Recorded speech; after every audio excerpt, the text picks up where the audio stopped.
La desaparición de Loan, ocurrida hace ya 5 meses, sigue siendo un caso que conmueve y desconcierta. Lo que comenzó como un almuerzo familiar en un entorno rural terminó convirtiéndose en un entramado de sospechas, errores y un dolor que no encuentra consuelo.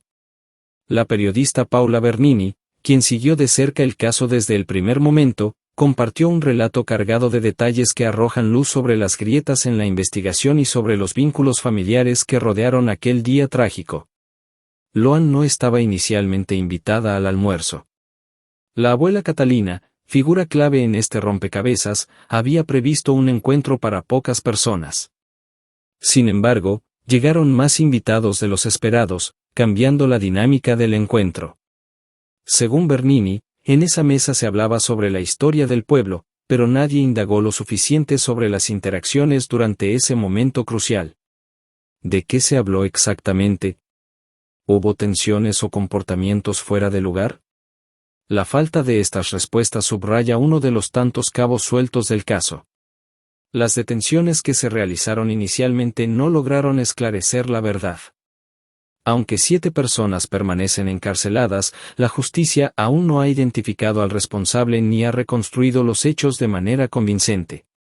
Bernini destacó que desde el principio se omitieron preguntas básicas, como las motivaciones y oportunidades de cada implicado.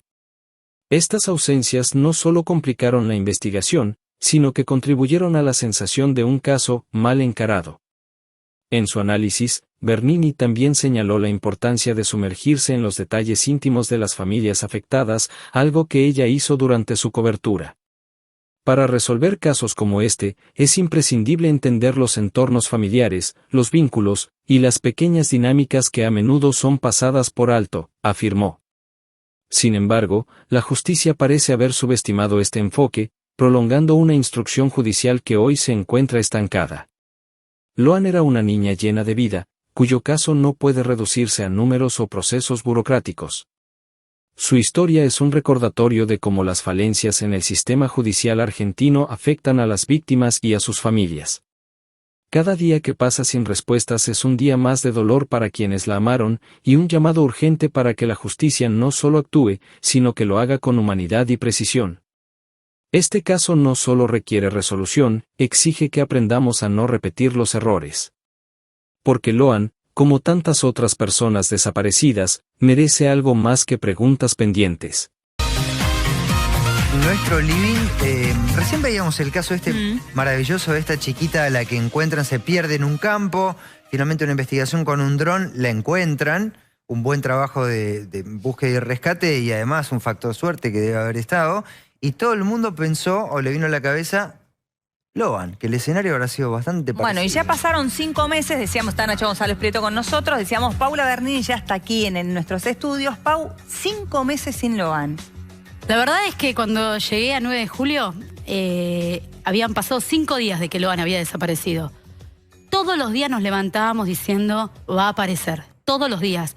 Y yo estaba convencida que no llegábamos al mes, que no llegábamos a los 2 meses. Nunca imaginé que íbamos a estar 5 meses después hablando de que no se sabe absolutamente nada y que la jueza está diciendo que la complejidad del caso hace que tengan incluso que extender el periodo de instrucción. Es tan complejo para la justicia porque recordemos que hay 7 detenidos, pero hoy concretamente no se sabe quién fue el responsable, no se sabe si fueron responsables los 7 detenidos y tampoco se saben el cómo. Porque te digo que sabemos mucho de cómo es el lugar, quiénes estaban, ese almuerzo. Ahora, ¿realmente sabemos cómo desapareció Loan? No hay manera. 5 meses después para traérselos a todos. Nacho, ¿hay presos por esto o no quedó nadie? Sí, están presos las personas que decía Paula, que fueron las personas que estaban en el entorno de la situación. ¿Siguen en prisión? Siguen detenidos. Después apareció un segundo tramo de la investigación que fue toda esa gente que fue a generar una maniobra medio rara, encubrimiento, todo muy extraño. Después los terminaron dejando libre. Pero la pregunta acá, que Pauli lo vivió un poco en el interior de la familia, es decir, yo a ella la hubiera incorporado a la investigación, porque realmente se metió en la columna vertebral de la historia familiar, porque este tipo de casos se resuelve si vos te metés, te sumergís en la intimidad, en los detalles más chiquitos de un entorno familiar donde se vivió una situación tan traumática. Entonces, si vos querés resolver esto, lo primero que se tendrían que haber preguntado es, ¿cuál fue la ocasión? ¿Cuál fue la oportunidad y cuál fue el motivo? Al no haberse planteado esas 3 preguntas básicas de cualquier investigación en cuanto a criminología, no haberse hecho esas 3 preguntas, no resolvieron más el caso. Ahora, Nacho, yo siempre me preguntaba esto. ¿Hay premeditación? No se encontró nada, absolutamente nada en los teléfonos. ¿Se sabía que Loan iba a ese almuerzo? No se sabía. Y esto no es que son dichos de dichos. La madre, el padre y los hermanos dicen Todos que Loan dicen, se sumó a última instancia. Tampoco se sabía que iba a ir José. Ahora, estuve mucho en contacto, ¿no?, con todo el mundo, preguntando, y me surgieron un par de preguntas que no las hice nunca. Y digo, ya que no se conocía a nadie en ese almuerzo, ¿de qué hablaron esa media hora? ¿Fue un almuerzo bullicioso? ¿Fue un almuerzo en silencio? ¿Hablaron Benítez y Ramírez, que estaban pegados al lado de la abuela Catalina? ¿Qué hablaron? Nunca pregunté qué hablaron. Y acá, por supuesto, con el diario del lunes uno se empieza a preguntar muchas más cosas. Cuando entrevisté a Pérez y Cayllaba, que fue el primer día que llegué, ¿cómo no les pregunté de qué hablaron? Porque sí me contaron todos que hablaron posterior a el almuerzo. Claro, pero no cuando durante, Loan ya se estaba yendo al Naranjal, todos coinciden, tanto María Victoria Cayllaba como Carlos Pérez y también el papá de Loan con Catalina, de que hablaban de la historia del pueblo, quienes habían llegado primero a poblarlos. Nunca me contaron si durante esa media hora de almuerzo se habló, si fue bullicioso o no. Recordemos que en la mesa de al lado estaban los chiquitos, pero Loan estaba en esa mesa. ¿Habló Benítez con el papá de Loan? ¿Ramírez con el papá de Loan? ¿Qué diálogo tuvieron? ¿Qué diálogo hablaban? Bueno, ahora está bien, ahora vos te lo estás preguntando, pero también recordemos que llenaste una enorme cantidad de casilleros que estaban vacíos también. Pero hoy uno dice esto que dice Nacho. En una primera instancia, no solo los periodistas, la justicia no se preguntó todo esto. Yo, por ejemplo, algo que me llamó la atención y ahora me empiezo a preguntar, ¿sobró o no sobró estofado de gallina? Porque ¿saben qué? Sí sobró estofado. ¿Y saben lo que me dijo a mí la abuela Catalina? Y también me lo confirmaron otros entrevistados. ¿Qué? Que nadie iba a ese almuerzo. El papá de Loan con Loan no iban. La abuela Catalina le había dicho a Laudelina que no invite a el matrimonio de María Victoria Cayllaba y Carlos Pérez. Cayeron de improviso. Y también hay que recordar que Millapi y Ramírez fueron invitados por Benítez. Entonces, iban a comer la abuela Catalina, su hija Laudelina, Benítez y los otros 3 chiquitos. ¿Había estofado para 14 o había estofado para 5? ¿Y hubo para 14 y sobró? Entonces, Claro, está hay bien. muchas cosas que nos olvidamos en ese momento de preguntar. En ese momento creo que la justicia subestimó el caso y hoy la jueza Poser Penso se encuentra con un caso complejísimo que tiene que decir, estirémoslo hasta el 19 de marzo. Pero es complejo, acá te pregunto, ¿la jueza se encuentra con un caso complejo o se encuentra con un caso mal encarado? Mal encarado. Y por eso Claro que no sí. tiene Mirá, nada. yo te digo, yo estoy cada vez más convencido, lo dije desde un principio y me mantengo en esa línea. Estoy cada vez más convencido que estas personas se conocían, hay un hilo conductor que los une a todos, y por otro lado, al haber obtenido tanta ventaja de parte de la investigación, hizo que esto se transformara en un caso complejo como plantea Paula.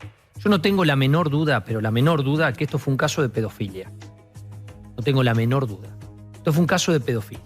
Ese es el hilo conductor de todas las personas involucradas, y hay otras personas por fuera que acá hay como 2 maniobras que hay que pensar. Una se llama el efecto cardumen, que es lo que estaba diciendo Pauli. Había un grupo de chicos, había que pasar la red, y alguno en la red de ese cardumen de chicos, alguno iba a quedar. Eso como punto número 1. Y como punto número 2, lo que hay que pensar también es el tema de cómo se investigan los casos en Argentina. Porque si vos un caso no lo tenés bien encarado desde un principio, la cuestión no se resuelve más. Lo hablábamos con Pauli cuando ella viajó a hacer el caso de San Luis. Bueno, ahí nos preguntamos cómo está preparada la policía, cómo está preparada la fiscalía, cómo está preparados los juzgados en distintos pueblos, porque no estamos hablando de acá, de la ciudad de Buenos Aires. Y cuando hay pactos de silencio, y ahí voy al segundo factor que yo decía, el efecto balcón es peligroso, porque el efecto balcón es alguien que no está detenido, no está imputado, no lo descubrieron, tiene mucha información y tiene cierto poder y está como en un balcón mirando desde arriba. ¿Vos decís que hay alguien que no apareció? No tengas la menor duda. Yo también estoy segura. Que hay personajes no que no están en No esta podemos historia, decir Pau. que todos los que están detenidos sean la totalidad de la Pero el red. pacto de No silencio, hay chicos, manera. ¿puede durar tanto? Y sí, vos preguntate por qué está ese pacto de silencio. Qué pesada es la situación. Claro, que hay ¿Los dos detrás. coinciden en lo mismo, en que acá hay gente que no, cuyos nombres no conocemos? Yo ¿Seguro? estoy segura. Y te digo una cosa, hago todo el tiempo este ejercicio de a Loan lo atropellaron. Digo, a Loan lo atropellaron. Él no vino, ¿sí?, de regreso a la casa de la abuela Catalina por el camino por el que fue, cruzó este campo travieso. Ahora, tenemos que decir que Loan, cuando salió del Naranjal, para decidir cruzar por el campo, tuvo que pasar por el camino que lo regresaba a la casa de la abuela Catalina. ¿Por qué un chiquito de 5 años va a decidir no agarrar el mismo camino y que está también marcado y cruzar por el campo? Y les digo más, si Loan no llegó a ver la huella de ese camino que está bien marcado, desde que empieza a caminar, a cruzar el campo, ve la tranquera, que era una referencia para él. Pero no, supongamos que no, decidió cruzar el campo. Y que llegó, ¿sí?, al mismo tiempo que Pérez y Callaba se estaban yendo al camino y lo atropellaron. No aparece el cuerpo. Sí. Nadie dice que esto fue así. Por otro lado, Pérez y Callaba, más allá de que son un matrimonio consolidado, se miraron los dos y dijeron, carguémoslo y lo desaparecemos. O sea, no hubo ningún tipo una de debate. Claro. O sea, Laudelina lo ve y no dice nada, decide callarse. Porque María Victoria la mira con una mirada furiosa y ella dice, listo, vamos a callar esto hasta el día de hoy. Sí. Entonces es muy poco sólido, ¿sí? Sí. Si tenemos que estar hablando de la teoría del accidente. Entonces acá totalmente. es donde decimos, si se lo llevaron, es como dice Nacho, hay más gente involucrada y a eso se debe el silencio. Mirá, Claro. hay algo que a mí me pasó en lo personal, seguramente a Pauli también. Nosotros, bueno, por la cobertura y por la dinámica, los tiempos estaban muy complicados. Nosotros nos levantábamos a las 5 de la mañana y nos acostábamos a la 1 de la mañana, no había tiempo de nada. Entonces, por una cuestión de rutina, yo había decidido más o menos a las 3 de la tarde, me iba al hotel, Sí. ahí me pegaba una ducha en 20 minutos, trataba de comer algo, iba al baño, etc.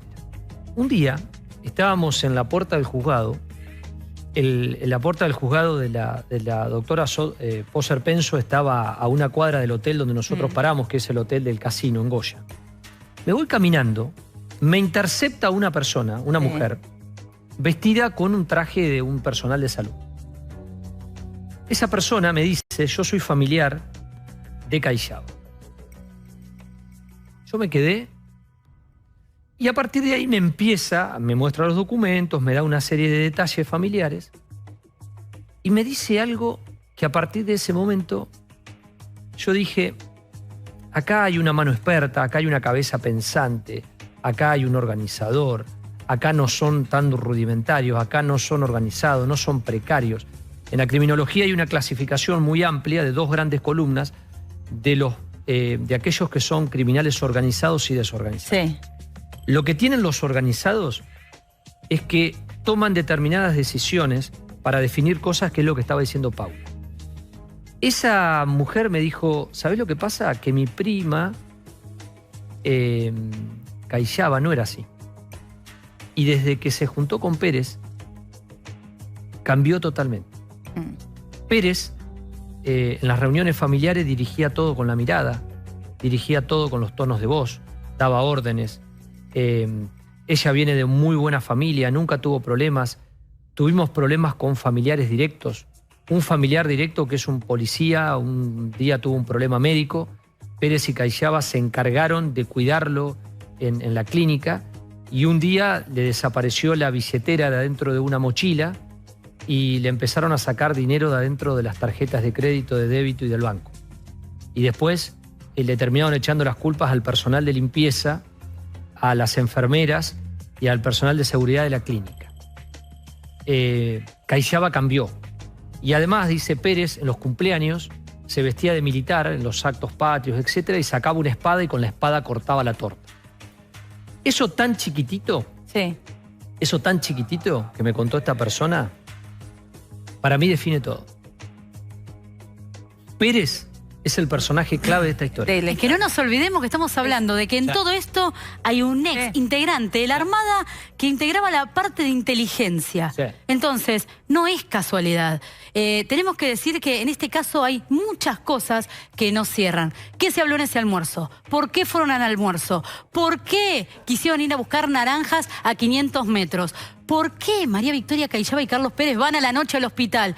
¿Cómo podemos dejar pasar esto que dice Nacho, de que Carlos Pérez era integrante de la Armada? La verdad, hay muchas cosas, pero tenemos que decir que hoy, a 5 meses, no tenemos nada. Pauli, Nacho. Pérez conecta.